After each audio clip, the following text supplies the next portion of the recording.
Welcome back to Sip and a Smoke. My name is Rick. This is Tomas.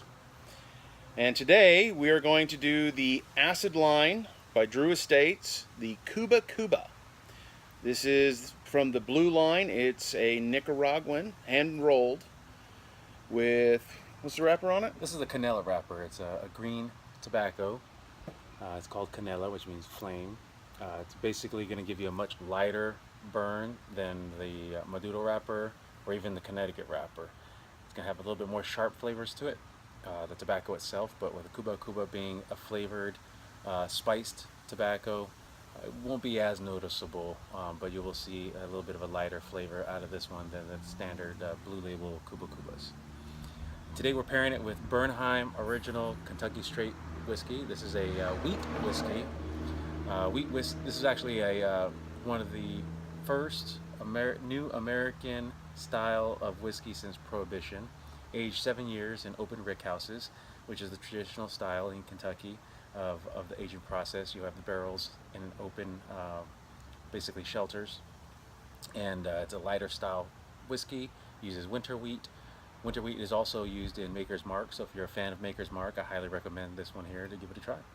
So we're going to do our pairing with the flavors of the Kuba Kuba, a little bit of spiciness, lighter flavors to pair well with the sweet, light, aromatic flavors of the winter wheat of the Bernheim Original Kentucky Straight Wheat Whiskey. So you got your cedar here, and you can get this from any cigar shop. You ask them for it, they're going to give it to you. And a lot of guys really like to light their cigars with cedar. Here's the problem. If you take this cedar and you light your cigar with it, do you know where the cedar came from? Because it didn't come from the same batch that your cigar came from. The reason they had the cedar was back in the day when you used to have oil lamps. That's the way they would light their cigars. Well, if you take an oil lamp and you go and light your cigar, it's going to change the flavor of the cigar. So they'd take a little piece of cedar and they'd light it with the oil lamp, and then they'd bring it back and they'd light their cigar. Well, now we have butane lighters. Doesn't change the flavor of your cigar. As I said, the canela wrapper is lighter, a little bit more sharp flavors.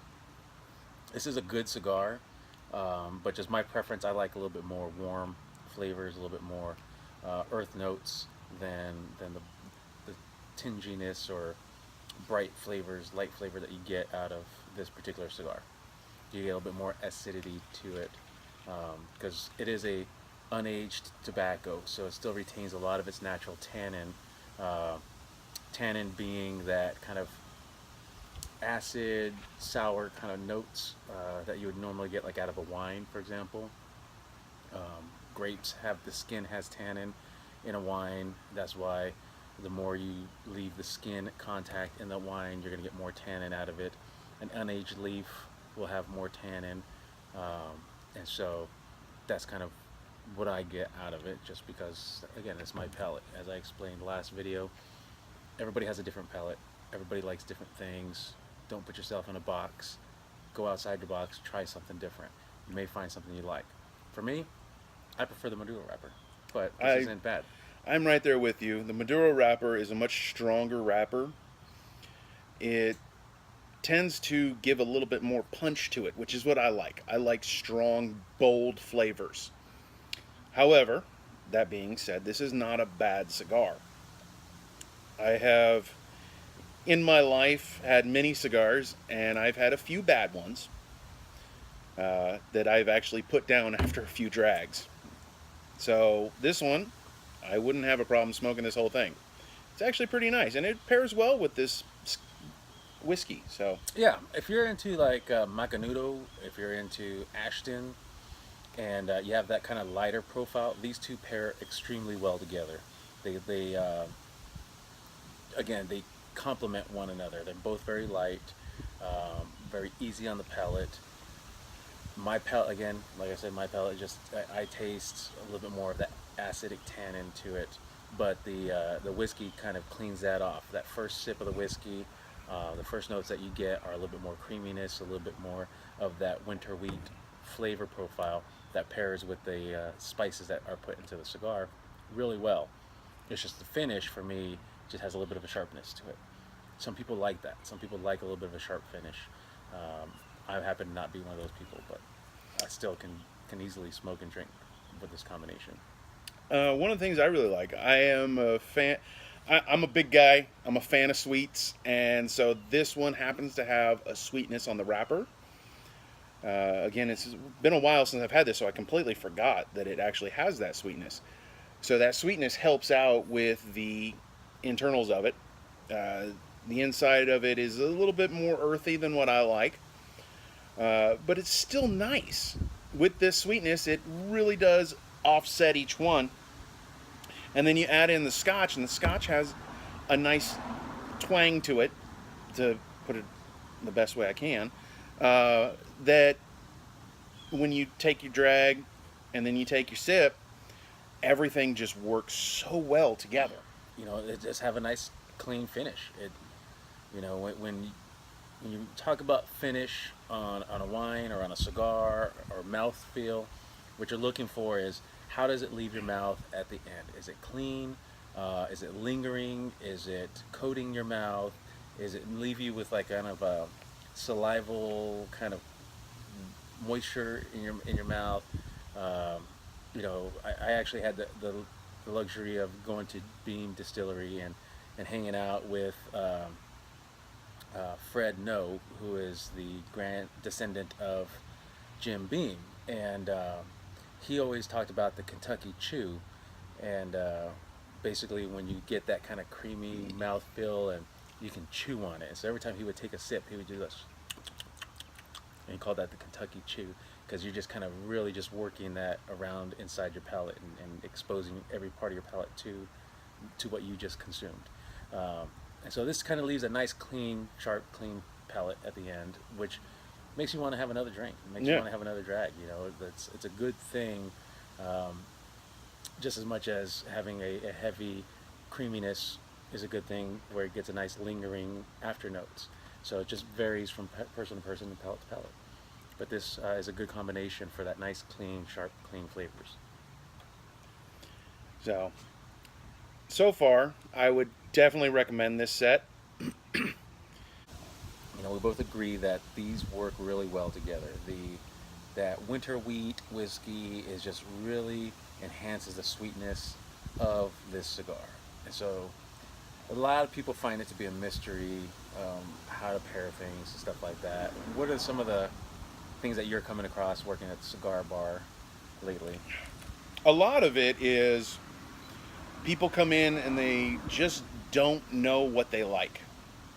Again, I'm going to always tell you, tell me what you're drinking. You tell me what you're drinking, I can always give you something to pair with that. It makes it so much easier. Then you got the people that come in and, oh, I just want to look like a boss smoking a cigar. Well, you do that. I can show you how to look like a boss. That's fine. I can give you a 60 gauge, 8-inch long 8-inch, 12-inch long. You're get you up to a Churchill if you want. You're gonna puke your guts out, and I don't want that for anybody. I really don't. I would rather you sit there and say, hey, you know what? I started out small, and then finally finished at where I want to go. Do you find that mostly it's people looking for themselves or gifts that are confused? Most of it is people looking for themselves. They don't even know what they like. They come in and just go, oh, I like cigars. I have one guy who will come in every Friday night when I'm working, and he'll ask me, what'd you smoke this week? Because he knows I go through the entire, I try to go through the entire thing. I just keep going. I don't stop anywhere. I don't want to stop. I want to keep going and trying new ones, because you can find new things. They're always coming out with new cigars. Oh, absolutely, yeah.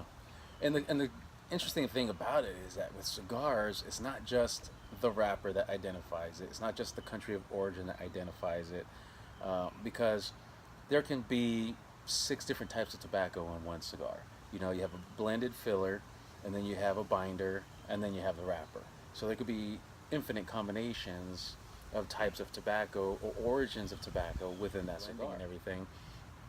I used to just ask people, to give me their descriptions, because everybody has different vocabulary as to how they want to describe something. So you may say, like I say, tannic, or earthy, or acidic, or something like that. And somebody else may say, well, it tastes like hot, Spicy, or peppery. spicy. I always use peppery. Yeah, And honestly, I don't like the peppery ones. yeah. The peppery ones will hurt in the back of your throat. And that's the thing. For you, peppery may mean one thing, but for me, peppery is a totally different thing. Exactly. And so, again, like you said before, asking more about what the person likes, what flavor profiles they like, what type of drinks they're drinking, what type of um, trying to find out what their palate is. Yeah. It seems to be the best way to go, just because you can't necessarily identify something exactly what somebody's looking for just based off of, I like Maduros, I want a big cigar. And then not only that, cigar tastes will change depending on the size of the cigar too. Right. You can have a Churchill of one cigar and have the exact same cigar in a Torpedo, Robusto or yeah. Bellicoso or one of these other sizes and shapes, and it's totally different because it's going to burn hotter if it's smaller. You're going to get a hotter smoke. You're going to get a little bit more of a heat and acidity, or a little bit more of the burn flavor. You're going to get it changes as the cigar progresses. Well, not only that, but it also changes with each batch that they make. Oh, absolutely. I mean, Yeah. It's a natural product. exactly. So as they pick it, you may come to it one day and be like, "Oh man, this is one of the great cigars," and then all of a sudden you're going to go pick one up 2 weeks later, and it's 3 boxes from the last one you got, and it is completely different. You're like, "Wait a minute, what happened to this cigar?" Yeah. It could be one of two things. One, it could be that the the weather changed and it just changed the tobacco. Two, it could be what you're pairing it with. Yeah. If you've got a bad pairing, it doesn't help. It actually makes it a little bit worse. Absolutely. So, I mean, you can take a great cigar and make it bad just by the Very drink you're easily. drinking. Very easily. Absolutely. Guys, one of the other thing you're going to notice is if you go to a lot of people that smoke cigars, they're going to tell you, "Oh, you got to keep the ash on there as long as possible." It's just something I noticed. Yeah. You don't. It does help a little bit, but it can also add a lot of ashy flavor to it, because you got to remember, you're pulling all your air in through the ash to get to the fire. So you're going to have a lot of ash flavor to it. And granted, on some cigars it will help, not all. So, use your own discretion. If you feel like ashing your cigar, ash your cigar. Don't listen to anybody. The only thing I suggest is when you take your drag, hold it in your mouth a little bit, swish it around, really get that flavor into your mouth. And then turn around after you've exhaled your drag, then you take your drink. And that's how you're really going to find out where the pairing works well. Absolutely. Just like with food, you're having a good steak and you want to pair it with a great wine. You're going to take a bite of your steak, you're going to sip your wine, and that's going to enhance those residual flavors. That's the thing about smoke, food, liquor, liquid in general, just anything that coats the inside of your mouth, it's going to linger. You're going to have certain aspects of particles and things like that linger and stay on your palate.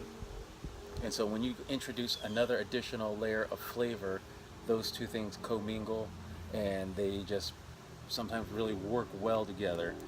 Sometimes they just don't, and there are different regions of your tongue.